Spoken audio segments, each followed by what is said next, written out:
We are at June 15th, 1959. Okay. Reeves and Lemon went out on the town for dinner and drinks. Like you do. Like you do. And they did a lot. George was a drinker. In fact, some say he might have been a high-functioning alcoholic. Oh, just not when he was in costume, Just I not guess, when he or was in as costume. Superman. Yeah. Okay. Robert Condon, a house guest, stayed behind. Robert Condon was an author, and he was writing a book on Reeves, and he was staying at the Benedict Canyon house.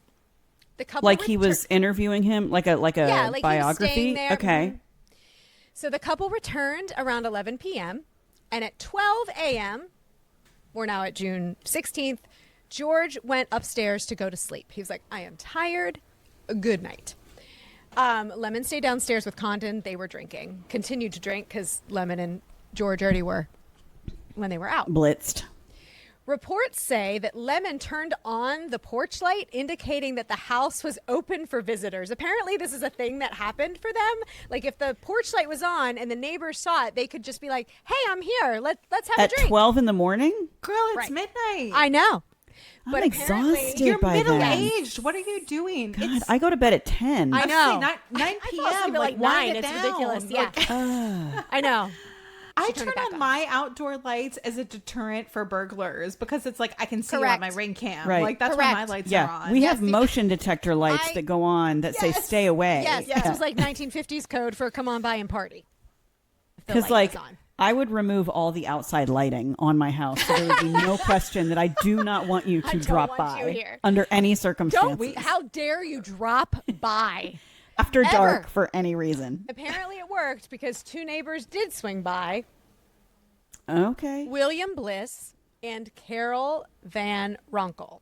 Now there are rumors. Bill Bliss, Carol Van Ronkel, and Leonora Lemon are hanging out at Superman's house. They are. He's ridiculous. Upstairs asleep, but yes. This sounds fake. I know. It all sounds fake. Jen, are you piloting a new screenplay right now? Is that what's happening? You're like pitching us character names.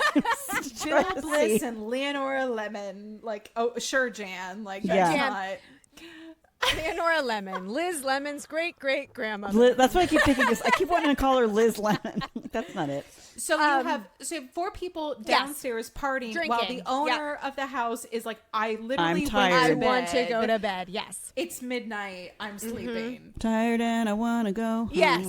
So there are rumors that Carol, who was a neighbor, was having... Tell her last name again. Van Ronkel. Carol Van Ronkel. Rip Van Winkle. Yeah, exactly. Rip Van Winkle and Carol Van Ronkel came over.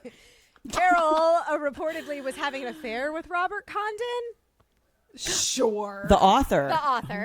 So that's why she came over, to be like, oh, hey, whatever. But, sure. But Bill Bliss, who lived nearby. No.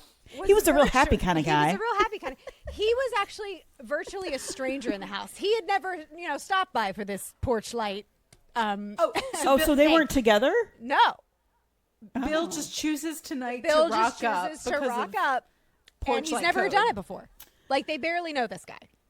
What a move. This will teach you, Bill. Well, around 1 a.m., Reeves came down and said, I'm in no mood for a party. Get out of my house. Yes, and. Yeah. So he was visibly irritated and actually threatened to throw Bliss out because he didn't know this guy. He knew the others at least, but he's like, fuck Van this Ronkel guy. can stay. Bliss out. Well, and if she was having an affair with the writer, maybe she was gonna stay. But I cannot like she'd stayed before, maybe. Yeah. Have some dignity. This is Superman's house. Like, so after a few minutes, he actually apologized for his bad mood. Oh, nice guy, buddy, and went back upstairs. Just go to bed. He's like, you know what? I'm just gonna go to bed. I'm so You know sorry. I shouldn't have lashed out. I'm tired. I'm going back to bed. So he goes upstairs. Did they continue partying? Yes. I don't understand. All right, go ahead. Anyway, Police reports. Lemon. I know. Read the room. Well, she really should have. Police reports describe that Lemon and Condon, Bliss and Van Ronkel, your favorite, our favorite. This sounds fake, but go on. Go ahead. Sorry. The foursome listened as George Reeves climbed the stairs. Now, you can look in the drive. You can see the layout of the house. The living room was right under George's bedroom. I love a diagram. Hold on. Wait a minute. So they could hear what was going on. So they said to the police, this is what the police report says, that Reeves climbed the stairs. Then they heard his bedside drawer slide open and then a single gunshot. So after that, after they hear the single gunshot, William Bliss runs upstairs and discovers George Reeves's body. I find it weird that the one guy who didn't know him is the one that runs upstairs. Yeah. And also, assuming, we're looking at a diagram of the house, it doesn't look like it's a terribly complex layout. No. But also, like, why you who have never been anywhere, like, past the front door before now, like, the room was? How did you know how to get upstairs? The confidence to run upstairs. Or the confidence, I'll find him. Like, you all stay here. Yeah. I'll go. There was a gun. I'll go. And also to a place I've never been before. And also, like, the assumption of, like, also, again, like, the confidence of what was that gunshot of, like, is there someone in the house, like, right? An intruder? That's what I'm saying. Exactly. Like, I wouldn't run upstairs either way. Like, even if I had been there before, it's like, what was that? I'd be more tepid about just, like, bolting upstairs at the sound of gunfire. Weird. It is weird. Bliss runs upstairs and finds George naked on a blood-soaked bed with his feet still on the floor. Naked. I'm sorry. On a blood-soaked bed with his feet on the floor. Did he sleep naked? Like, was this a known thing? Some people do. I know. Did he? But did he come downstairs naked correct. 2 seconds ago? We're going to get into that. Correct. You know what? I hope so. I hope so. We're going to get into that. You want to party in my house at 1 a.m.? This is what you see. Right here. Right. This is yeah.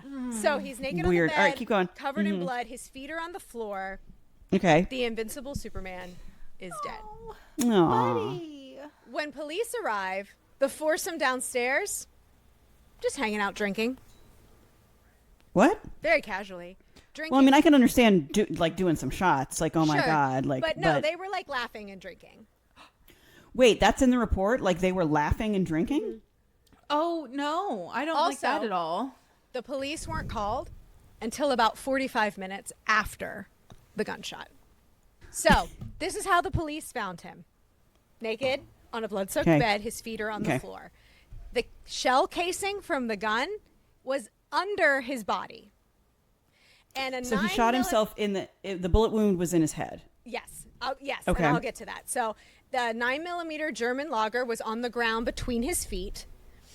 There was blood spatter, and it traveled all the way up to the ceiling where the bullet was lodged. Oh, shit. Did he shoot himself from his mouth? Well, no. Or it was his temple. It was his temple. Oh, but at an angle like this. Okay, well, okay. We're gonna get into it. Yeah. He also had a 0.27% blood alcohol content. But that's pretty high. It's high. Boy, that's high. Also not horribly high for George Reeves because, like I said earlier, they kind of think he was a functioning alcoholic. Yeah, but that's more than 25% of your blood is alcohol. It is. Like that's. But pretty... I don't think that has anything to do with anything. I just want to say it because it was in the police report. Okay. I don't think it has anything to do with anything. He was Olivia. He was functional enough to come downstairs and say, "Keep it down." So yeah. And he could walk, right? Drinking. He could walk up and down the stairs. He didn't. Yeah. Huh. So apparently, Jesus Christ, Leonora Lemon jokingly said he's going to kill himself moments before he actually did, quote unquote. She said when he walked back upstairs, he's going to shoot himself. When the drawer slid open, she said, he's getting the gun out now, and he's going to shoot himself. She gave him a play-by-play of what was happening? Why? That's what she said to the people downstairs. This is what the witnesses downstairs say. Bill and Carol Rip Van Winkle. And Robert Condon. Bill. Yes. Say that she said. And apparently it was a thing because she told the LA Times later that she was only kidding. So apparently she did say it because she admitted that she said it. Yeah. So 3 people witnessed her say this, and then she's like, JK, I was making a joke, but in fact, it seems like that's maybe what happened? Question mark? Correct. What would she base that on? What would she base that on, right? The coroners ruled it a suicide. Sure. And now we're going to get into why that probably isn't the fucking case. So, here are some of the shady findings. One, love a shady finding. He's totally naked. As we were talking about before, either he would have had to come down the stairs naked because he literally went back up the stairs, opened the drawer, and shot himself. So they say. Like it was within like seconds. Yes, it wasn't like I'm now going to go take a shower and come back out on the. No, it was walk, sliding of the drawer, bang. Let's just assume, for the sake of argument, let's say he likes to sleep naked, but he put on a robe. Because I feel like we would have remarked on if he'd come downstairs like naked, like just like sun's out, buns out, just here we are, and so let's assume he had on a robe. Where's the robe? Well, why would you like if your plan is like, okay, I'm gonna go upstairs and I'm in despair and I'm focused on this task of like, this is what I'm gonna like. Why the naked? Like, why take off the robe? Like, why would you do this? But was there a robe? Was there a robe found? No, because I could see that being a thing. Like a robe, you take it off, you're just like, you know what? Fuck this. But that's a weird choice. Like I feel like you're like, why? Yes. For why? Like, for why would you? It's a very uncommon occurrence in suicides to be naked, unless you're in the tub. Okay. Right. Okay. So there were no powder burns on the head. On his hand. On the head wound. Because you hold it point blank. That the gun was held several inches from his head at the time it was fired. Pretty unusual for a suicide. That's important. Yeah, that's important.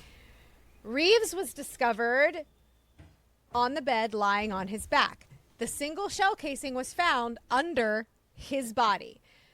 According to experts, self-inflicted gunshot wounds usually propel the victim forward and away from the expended bullet casing. If the gun was held upside down, the shell casing would go down. Why would he hold the gun upside down? That weird seems and weird. Awkward. Yes. Yeah. The bullet went into his head an inch above his right ear and exited 1 3/4 inches above the left ear and then lodged in the ceiling. That means his head would have had to have been tilted in a very odd position. Exactly. His head would have had to have been like you're both doing it, nearly horizontal at the time of the firing.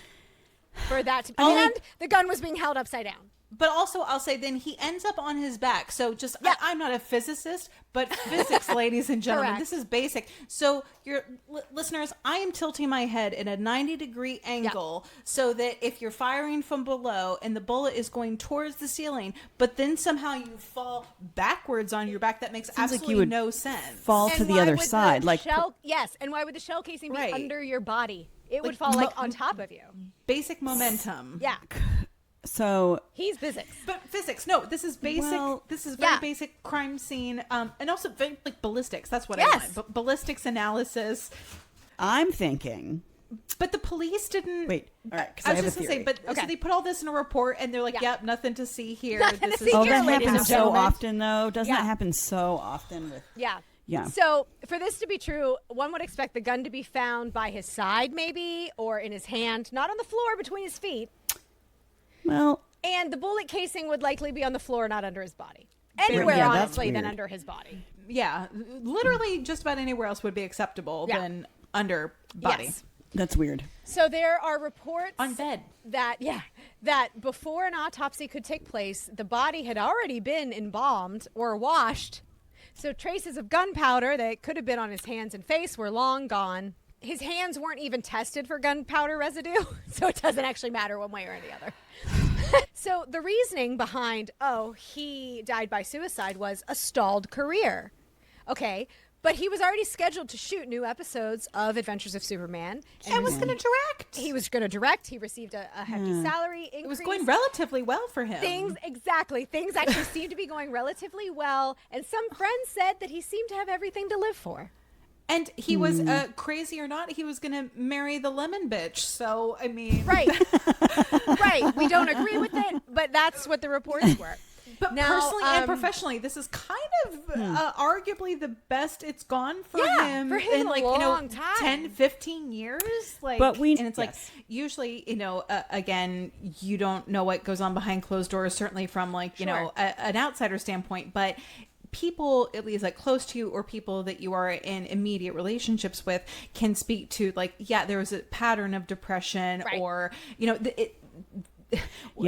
there's no reports of that he struggled with anything. People who are functional and happy don't just out of left field one fine day are like, yep, this is it. Like, that's, other than these reports that he alcoholism and the reports that like he was, I'm in a monkey suit, I don't want to be Superman, but other than that, no. But that's a far cry from like, I'm going to off myself. And also, speaking as a working actor, because this is exactly how the business works. Sure. If he was still doing it, I don't see he stuck it out this far. Correct. Right. Yeah. He was taking cesspools at one point in his life. Right. Yeah, why didn't he do it then? If there was a low point, it was the cesspool year. Like that was probably worse, I would say, than this. And also, he had gotten divorced. He had nothing and was digging cesspools. Yeah. So back to the reasoning behind this potential suicide. TCM, Turner Classic Movies, reports that rumors about his stagnant career may have been exaggerated.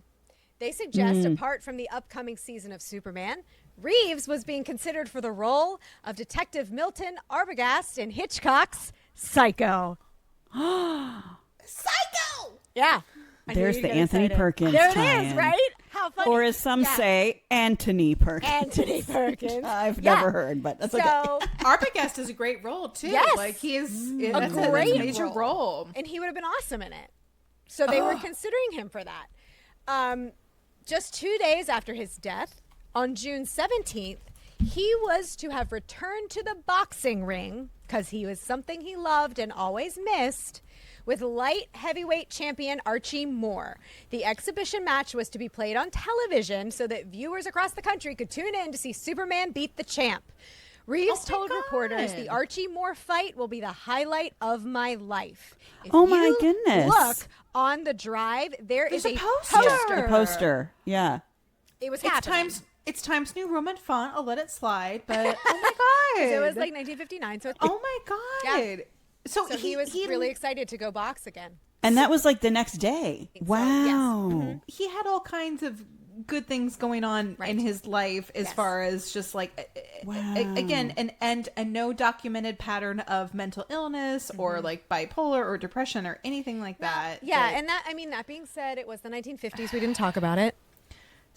Especially with men. But someone would have been like, I agree.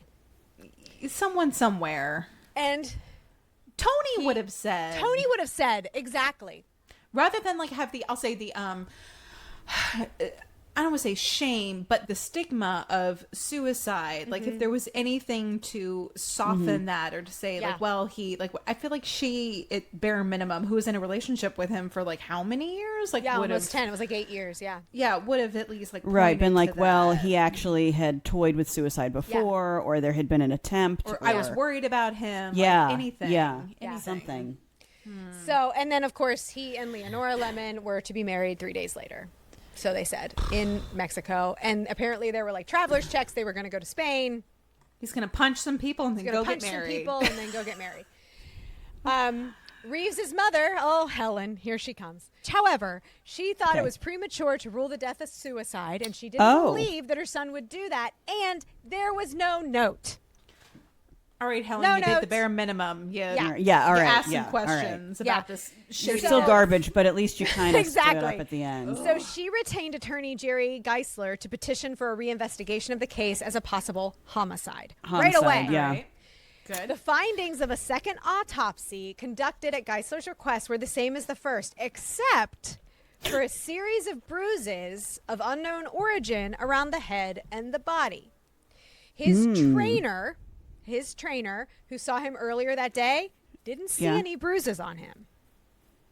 Huh. Reeves' friend, Rory Calhoun, told a reporter, no one in Hollywood believed the suicide story. Oh, interesting. Huh.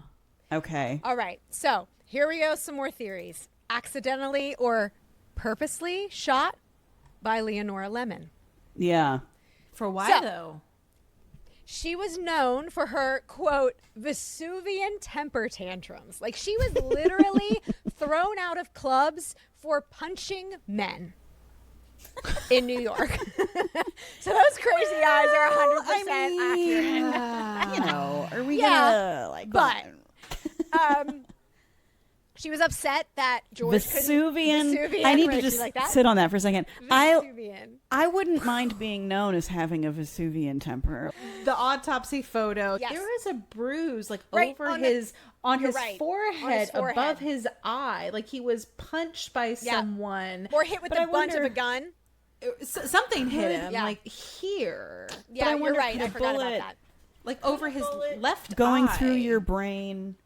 No, it doesn't bruise that way. It wouldn't cause like a hematoma. No, it does. It does around the site, like around like there's like bruising. Yeah. Usually there's like the bruising and the stippling. It's around where the entrance wound enter and exit, but like there's not. It wouldn't also, like blow his brain. Well, the other thing that can happen is gross, but it's true though. It also depends on like if your body is falling and then your body is resting in a certain way. Sometimes like blood in other parts of your body it pools. then will pool, and create bruising. But as we know, if he's laying on his back, it would pull to the back. It's going to pull to the back. Yeah. So to have a bruise on the front of you implies that like this happened before you died, so the bruising could start. Like something hit you in the head before you were killed, because like post-mortem bruising is very much a thing, but certain conditions have to be present, and usually it is more common in people specifically who are elderly and medically fragile than people who are like younger and healthier, frankly. Superman. Yeah. Yeah, I'm looking off to the side because I'm Googling photos as well, and I see the head. Yeah, it's there. You're right. I forgot about that one. But one clean bruise on the top of the head, on the front of his head, like above, almost like just below his hairline, but above his left it actually looks like there's a injury with a bruise around, but that would mean it would happen. There'd have to be a few minutes between that and the death. Yeah. Sure. Okay. Very odd. So, okay. So Leonora obviously was upset that George couldn't keep up the lavish lifestyle that Tony provided. He was again famous, but not rich.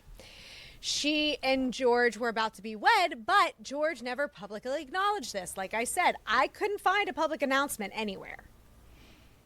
Doesn't mean there wasn't one, but I couldn't find it. Did anyone but her ever say this? I think there were a couple friends, but there was somebody on one of the like 2020s that I watched said that they think he was going through a midlife crisis and that he didn't want to commit to her, and she was mad about it. So they didn't think that he was actually getting married.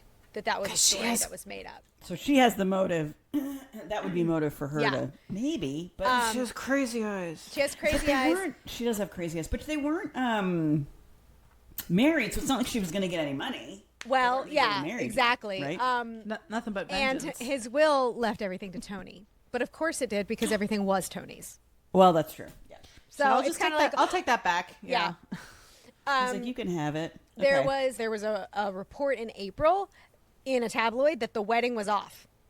Oh. Now I couldn't find that either, though. So interesting. Was she upset because of a lack of commitment? Did they have a fight and she shot him?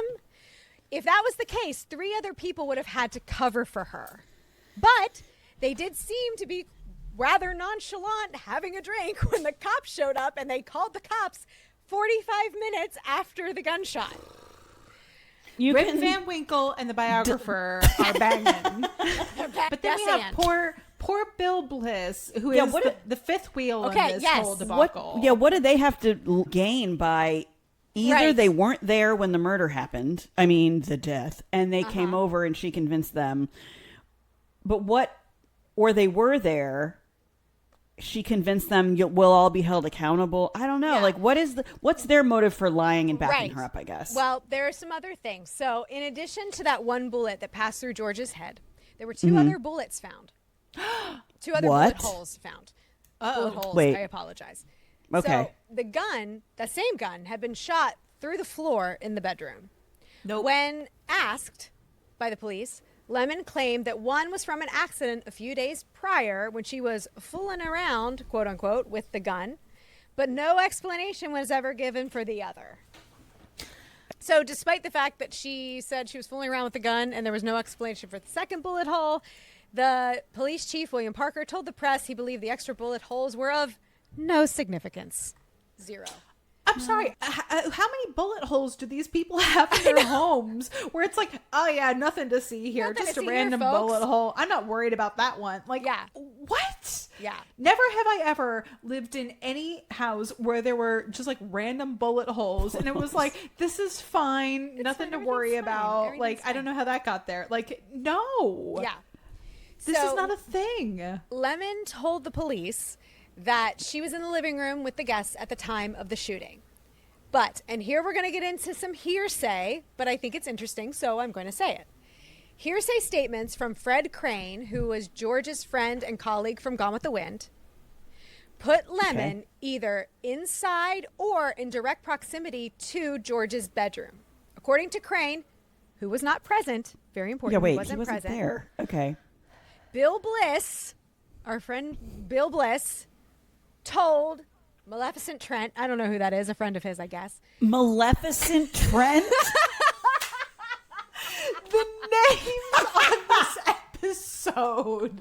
I'm sorry, I've been reading them so often I don't even think about it, but you're right. I'm sorry, Maleficent, legal name, Trent. Maleficent Trent. Yeah. I love that. What are we gonna wow. name? What are we gonna name this baby, honey? Maleficent. Maleficent Trent. Who is that? I have to Google that. Is that? I'm gonna ask the good people of Winnie Palmer. It's like, have you had any Maleficents recently? It's just a fresh my baby. God. Maleficent. I'm screaming. That's awesome. So apparently he told this This person, is out of a comic book. This whole story is a comic book. Apparently Bill Bliss told Maleficent Trent after the shot. And then Peter Parker called and said, I have some questions. Yeah. Peter Parker's way too normal. I'm sorry. He After is. Maleficent Trent, I can't recover. That might be the last crazy name. The shot rang out while Bliss was having a drink that Leonora Lemon came downstairs and said, tell them I was down here. Tell them I was down here. Oh. Okay. Who now? Again, I said he left his entire estate to Tony, but as we said, it was hers technically anyway, so that doesn't really surprise me. The evidence seal on the house was broken, apparently by Lemon, who absconded to New York, never to return, with over $4,000 in traveler's checks. Yeah, like to break into a crime scene, like assuming, I'm sorry, if my fiance died tragically, there is no part of me that would either think to or want to be let me just let myself back into the house, like the scene of the crime where he died and get some money. Like, ew, like, no, that's... Listen, crime tape does not Liz Lemon keep out. That okay? is true. She does have crazy eyes. Makes the rules. Leonora will not be stopped. Yeah. So that's the Liz Lemon. Did she shoot him on purpose? Maybe accidentally. Okay. Now we're I don't know that there's motive there. I don't know if I see that. I don't know. I don't trust crazy her. bitch. That's for sure. But I don't know. Here's another theory, and this is a pretty strong one, I think. Okay. Was he murdered by the Manixes? So he was practically married to Tony Manix for most of the 50s. For like Except 10 years in the 50s, except not. She lived Because of her husband. Because of her husband, Eddie the Fixer, right? She was married to Eddie Manix, an infamous fixer in Hollywood who built a career solving problems for MGM co-founder Louis B. Mayer. That was literally his job. Those problems included things like gambling, the mob, abortions, rape, death. There's a movie called Typical Hail Hollywood. Caesar. Yeah, typical Hollywood. Would have been very familiar, let's say, with shady ways to kill somebody. He grew up with Bugsy Siegel, Like you do. Had connections with Mickey Cohen, who were the two gangsters that we talked a whole lot about in the Black Dahlia With the Black episode. Dahlia. They literally ran Hollywood at that time with the Fixers. But why kill your leading man? Well, he wasn't their leading man. No, but I mean, but the Tony Manix's husband was a Hollywood fixer for... It's not that he fixed the problem for the studios. He probably fixed the problem for Tony. That Tony was, so you're saying, Jen, that Tony was bitter that he broke up with her for Crazy Eyes Leonora Lemon and was maybe even going to marry her, ? Correct. And so Tony was like, if I can't have him, no one will. It's not about the fact that they were in a relationship. It's about the end of the relationship. Yeah. Okay. So, but that's twisted though. If your husband kills your lover, it might not have been Eddie. So let me get to it. All right. Okay. In those days, there was a heavy mafia influence in Hollywood, as we know. Yep. At certain studios, and it was actually very well known around the MGM lot that you could get someone to murder for $150,000. What? A murder. So that feels cheap, right? Some people like killing, I guess. God. It was thought that Eddie had his first wife killed. Oh. She wanted a divorce. She was living out in Palm Springs. She was bitter that he was having affairs. She didn't like it. She said, give me a divorce.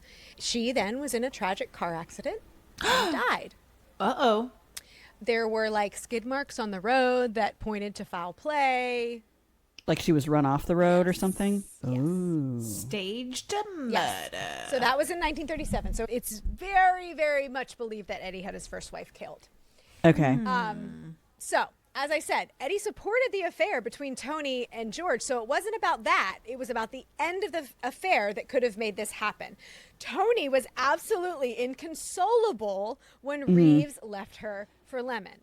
Called him 20 times a day. Exactly. There are actually reports of Tony stealing George's pet schnauzer for revenge. Apparently, George had his dog in a car. It was a convertible, don't worry. But he was in a car. George went into a store, and the dog was gone when he came back. The dog apparently didn't like strangers, like would have barked up a storm if it had been a stranger, but Tony wouldn't have been a stranger. Because she lived with him. What happened to the dog? Disappeared. He just disappeared? There were accounts that friends of Tony's heard a dog barking in the background sometimes on phone calls, and she didn't have a dog. So. She stole that dog. She took him Legally Blonde style. I'm taking the dog, asshole. So due to habeas corpus. Habeas corpus. So either Tony, Eddie did it for Tony because he doesn't like to see Tony upset.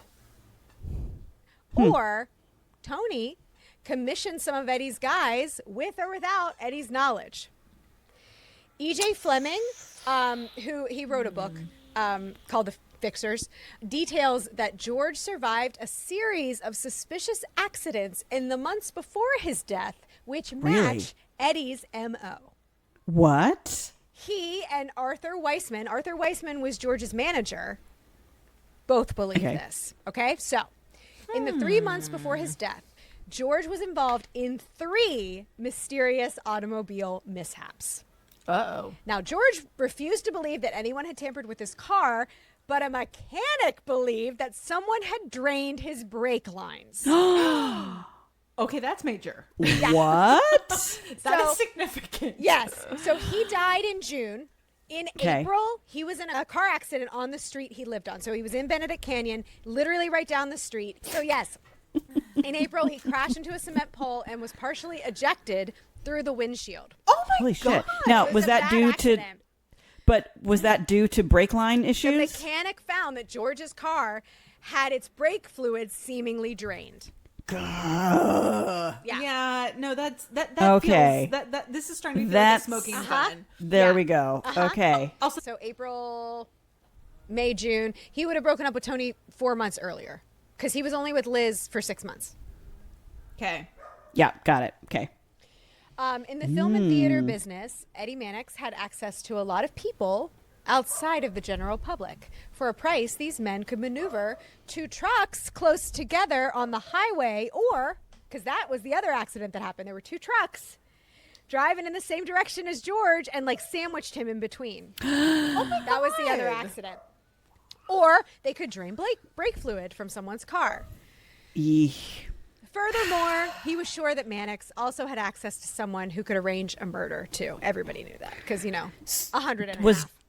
Was George suspicious? The fact that his brake lines had been drained, was he suspicious? He didn't want to believe it. It says he refused to believe that anyone had tampered with his car. He didn't want to believe it. Okay.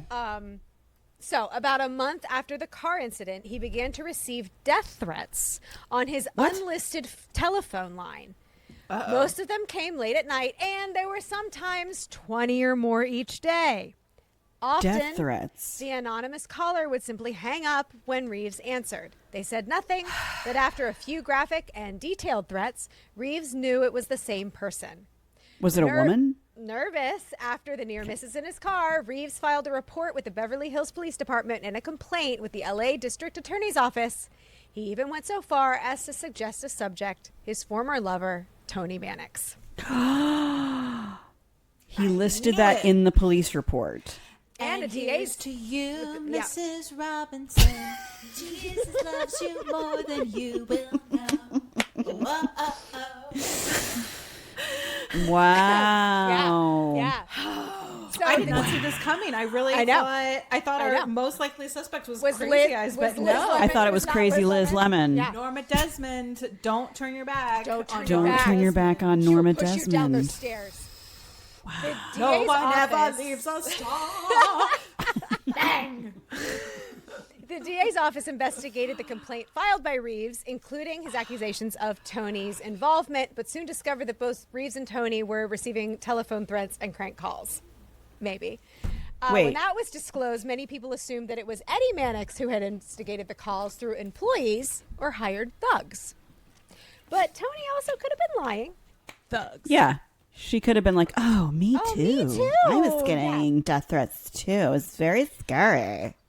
And how easy is that to just like deflect into also like make yourself the victim? It's like I am just as much a victim, just as scared. Terrified. Did they pull the gun? Wasn't helpful at all because they didn't check to see if he had gunpowder on his hands, and it had recently been oiled and did not retain fingerprints. It was an oily gun. An oily gun, no fingerprints. The bedroom that this happened in had no windows. So the assassin would have had to have gotten past 4 people downstairs. Now, but is William Bliss's appearance suspicious? Yes. So, he's unknown to Reeves. He's at his house at 1 a.m. Could he have been used as a distraction while another man went upstairs to kill Reeves? And that was the reason Bliss was the one to go upstairs to find the body? So Bliss was in on it? Maybe he was the second man. Like he went upstairs because he had to make sure the other guy got out. And then he was like, oh no, he's dead. But why? Oh, okay. Hold on. Does that make sense? Yes. So he comes to the house and distracts everybody so another person can get upstairs. Or Robert Condon was the only person in that house. He could have, who knows what he was doing. The other 2 were out. That guy could have been lying in wait in a closet or something. Like Jean-Benet style. Yeah, that's true. There was somebody in the house. Already. But then, like, if William Bliss, Bill to his friends, Bill Bliss, if he was a distraction, I don't, like... But still, he would have had to stop everybody else from going upstairs. Like, no, you stay here. Just let me go. But wouldn't, as your went up, so we don't know. I know, but as the girlfriend, how come Liz Lemon didn't insist on going up? I don't know. Maybe he insisted that she didn't. No, don't. I don't want you to see what happened. Well, or there could be someone in the house. Or there could be someone in the house. Let me go check. Why was Let me go let them out. I mean, check and make sure no one's in the house. And we were talking earlier, he doesn't know the room. He doesn't know the house. How was he so confident to run upstairs not knowing that maybe there was a murderer in the house? If he knew that it was a guy. Like, it all has holes in it. Like, all the theories have holes in them. No, also, it's not a very large house. So assuming there was like, an assassin up there, there's only, looking at this diagram, it looks like there is, the house, it's not a split level, but it has split level characteristics. But this master suite, which also has like an ensuite bathroom, like this master bedroom is basically 2/3 of the top of the house. It's rather large. There's no windows in this room. There's this one staircase that seems to go up and down to the upper floors of the house. Like, I guess you could maybe hide in like the guest room, or you could have hidden in like the bathroom of the master suite. But it's like at some point you would need to leave this house. Yeah. And there's only so many ways in and out here, it seems. There's a garage door and a front door that are both on the front of the house. I don't think we know. It's like, is there a back door out of the kitchen? Well, also, if someone was hiding in wait, why didn't they kill him before? He'd been upstairs for like an hour by himself before he came back down. Why didn't they do it then? And if the people downstairs were so noisy, you could probably tell there were other people in your house. Right. Like, and they, well, and that's the other thing too, that this whole thing with him dying by suicide doesn't feel like it makes a lot of sense, because most people don't do that when there is a party going on downstairs. No, atypical. There are back doors. There are back doors on this house. I saw on a different diagram. Jen, you mentioned that there are no windows in the master bedroom, but there is, and I don't know if it's like there's a tiny window, and I found like porthole windows or something. Yeah, like a teeny tiny one.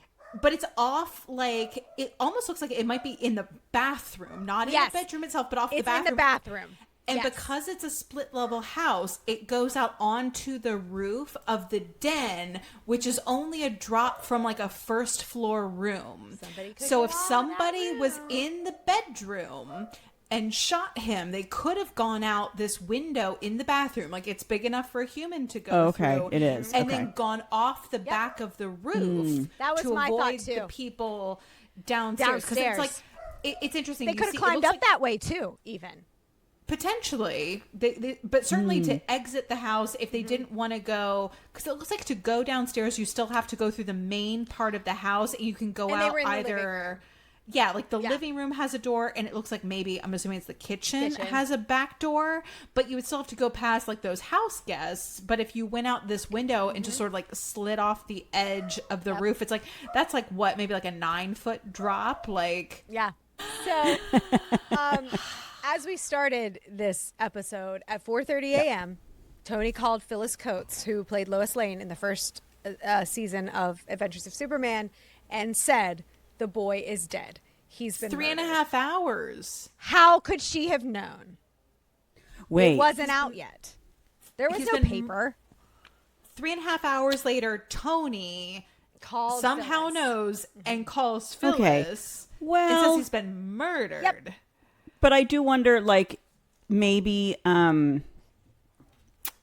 Liz Lemon called Tony, or maybe the author they hated each other. No. But even like to tell them that our lover has died. No, I don't think so. I think they absolutely hated each other. I don't think that would have been a thing. I think her Vesuvian temper would have kept her from doing that. No part of me would ever call an ex and be like, you know what? Something terrible has happened to my lover now. Let me get on the horn with his ex. And I would never she knows. Call. Yeah, you'd never call his ex. Yeah. Rock's ex or something. Guess what?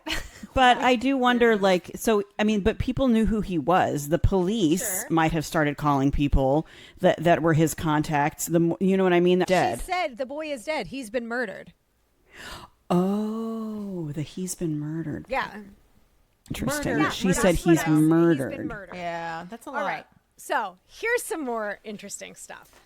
In 1983, Edward Lozzi, in 1983, Edward Lozzi, I think that's how, he was a publicist who was close to Tony Manix, told Extra and the LA Times years later that he was in the room when Tony was dying. She was apparently deathbed confession. Absolutely terrified of going to hell, and confessed to a priest that she and Eddie had Reeves killed. Oh my Lozzi gosh. said that the priest told him not to tell anyone about the confession. So the priest is like, it's like stroking the hand. It's like, hey, we're not going to talk about this. Because you in danger, girl. Because now we all in danger, We're girl. all in danger. But basically, so in 1983, the priest was like, don't say anything or you're basically going to be killed. Don't do it. So Lozzie only came forward after everyone that could hurt him was dead. Wise man. Yeah. Wise man. He was interviewed on Extra. He's like, everyone whose name has an alliteration behind it is dead. So I'm free to talk Trent about is dead. Bill Bliss is Trent, dead. nowhere to be seen. Carol Von Runkel is dead. They're all dead. All right. Don't have a whimsical, pithy name. It's not going to end well for now you. Now the most whimsical we get is John Smith. So here we are. So he was interviewed on Extra, but a lot of people find that suspicious. But I found this thing. I mean, it's not like that's like a current affair. Like it's not really where you go to for your news. It is. Yeah. But also, he also told the LA Times. But okay. So I found this thing literally yesterday as I was researching. There is a website called The Adventure Continues. Okay, so Jim Nolt, the owner of this website, is a retired Pennsylvania teacher. He just loves Superman. So this website is dedicated to George Reeves and Superman. Not his death, but like everything about it. Everything. He's just about like a mega fan. He's just a mega fan, right? So Jim Nolt, the owner of the site, wrote an open letter about Lozzie's appearance on Extra to like his fans and the followers of this website. Okay. Lozzie emailed him back on March 7th, 2000. Here is his response. Some of it. I didn't take the whole thing. Lozzie said, I have never profited from my story about Tony, which was told to both E! Entertainment Television, edited out, and Extra. It went right over E's head, so like they didn't use it. And Extra used it to promote a book, which I was unaware of. I was quite upset when my experience with Tony was meshed into a book promotion.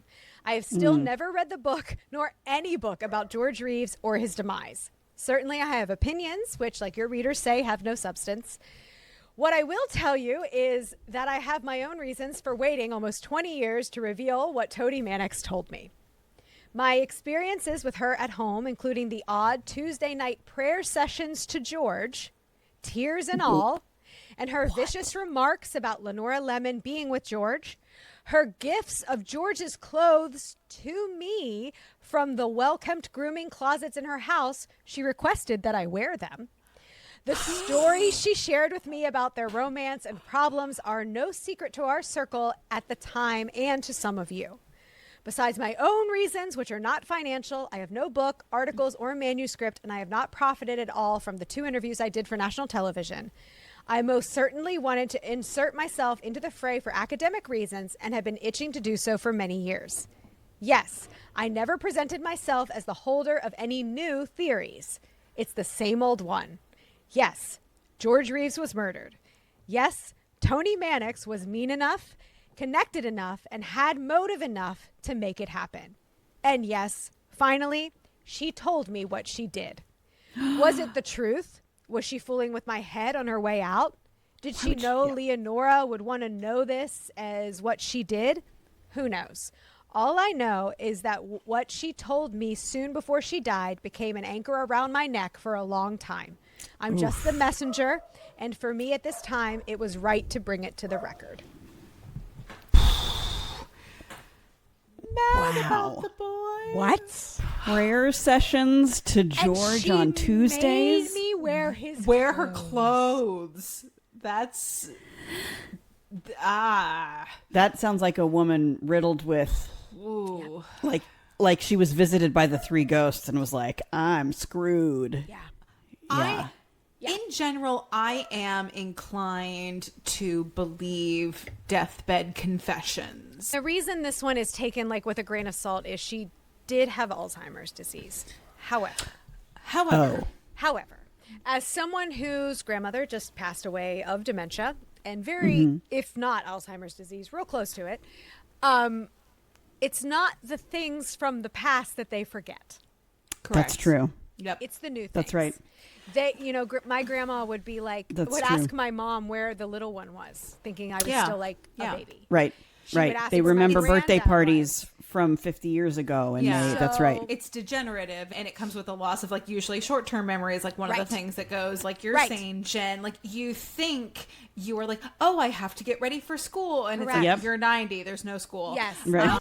And there's no consequence at that point, like good, bad, right or wrong. It's like, well, why would you make it up if you're at that point, if you're on your way out? Eddie's long gone, so it's not like he's got any of his goons hanging around. Yeah, it's like there's nothing to gain. Dying, so. There's nothing to gain by fabricating something there at the grand finale, as opposed to just like, you know what, I'm just going to say the thing and just. And so she didn't say something like, "It's my fault George was dead," because that could imply anything. The breakup was bad. No. He felt guilty. But she said we had him murdered. Said Eddie and I had Reeves murdered, killed. Okay, it's pretty straightforward. It's pretty. She remembered Eddie's name. She remembered Reeves' name. Yeah. Like that's pretty. Yeah.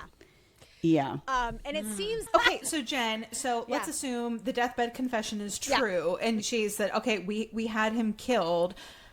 How did this go down, given like what we've discussed about like the ballistics and the other people in the house? Like, are we talking like, okay, it was a bullet, but then Olivia poked a hole in that theory and said, no, the trajectory is still weird and it was under him. Like, do we think there was someone like laying in wait in the room? I think there was somebody laying in wait, and that Bill Bliss had something to do. I think Bill Bliss and they moved his body onto the bed. Yes, and I think maybe they knocked him out. Okay. Because he has that bruise on his forehead. Uh-huh. And then shot him to make it look like a suicide.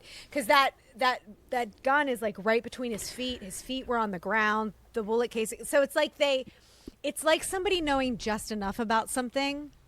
Yeah. But not doing everything. But also like Eddie's so powerful it doesn't really matter. No. Just enough for it to be plausible. Like just enough doubt. Like And Leonora Lemon didn't pursue anything. She disappeared and went to New York. She took $4,000 and went to New York and was never. I wonder if she knew. I wonder if she knew. Here's the thing: Tony knew everything about that house. She bought it. That's true. If she knew another way to get in, and if he'd been having the death threats and the break lines, she probably stole his dog. Cut. I think they tried to get rid of him a different way because she might have been like, "I'm out. Like I'm going to get out of here." Yeah. Eddie's MO was the car accidents. That was his MO. Oh, well, see, that's interesting. And he had 3 car accidents that didn't work. And if you've tried to kill someone 3 times via like a plausible car accident and it's just like not working, you're like, okay, plan B. Like, okay, we're gonna we got to get this done. Yeah. Oh. And it's sad because it's obvious that George's death was never properly investigated. No. Again. Like we've had before, police investigators never even bothered to take fingerprints at the scene. And people like Reeves's friend and manager, Arthur Weissman, believed they were pressured to make it an open and shut case. Sure they were. We got Hollywood's Fixer going. By the Manix and crew. The Fixer is behind it. And the sad part is we'll never know for sure. Not only has it been forever, but in 1961, so he was murdered. I'm going to say it, murdered in 1959. In 1961, Reeves's body was exhumed from the Mountain View Cemetery and cremated. Why? By who? Not his mother. What? Not his mother? Not his mother. Oh, no, I don't like that at all. That feels, no. I don't like that at all. That's... So there's no evidence left behind. I will How say convenient. This, and it's... while George was like really frustrated, he still had like a huge impact on everybody. 35 million people regularly tuned in to Adventures of Superman. That's huge. By the time he passed, there were 106 episodes of Superman at that point. Wow. He was the first person to ever play Superman on TV. And then in 1960, he was awarded a star on the Hollywood Walk of Fame for his contributions to the TV industry. Aww. So that's nice. That's nice. But it's so sad. Wow. Yeah. Oh, I found a picture of him with the schnauzer. He loved that dog. And that dog loved his baby. No one but him. Maybe and then Tony it disappeared. because she lived with him. I'm a post-it. This is a nugget. So cute. Oh, Yeah, so that's the story of George Reeves, and of course there's the justice for George. Though justice this is for George. I hate that this is. It sounds like at least officially unsolved. Yeah, as far as like they're like, oh, it's a suicide. It's like, well, a suicide. no, it sounds like not actually. No, not at all. And and even if Tony like on her deathbed, it's like there's no recourse, and there's no recourse for for his family and his loved ones. George deserved better. He deserved better. Yeah. But I'm glad he got his star on the Walk of Fame, and I'm glad that we're still talking about him, even though it's a horrible reason we're talking about him. We're still talking about him. And I know, and we know, that he didn't want to just be Superman. Yeah. Right. He was so much more. He was so much more than Superman. He did what he had to do to be an actor, and that's okay. Yep. There was more to his legacy than a cape. Yeah. And who knows what might have happened if, he had not been struck down by Norma Desmond. Correct. I'm just saying. Allegedly, whatever. They're all dead. She did it. She said she did. She confessed. She said she did. At least arranged for it to happen. Yeah, it's like you might not have pulled the trigger, but, obliquely. Oof. Yep. Wow. So there we go. Well researched and well done, Jen. Yes. I knew absolutely nothing about this. I knew generally like Superman curse, but I had no idea about any of this. Yeah, I'd only heard the suicide part. I had not heard the. Wow. It's one of the big like unsolved Hollywood mysteries. But I really think that he was murdered.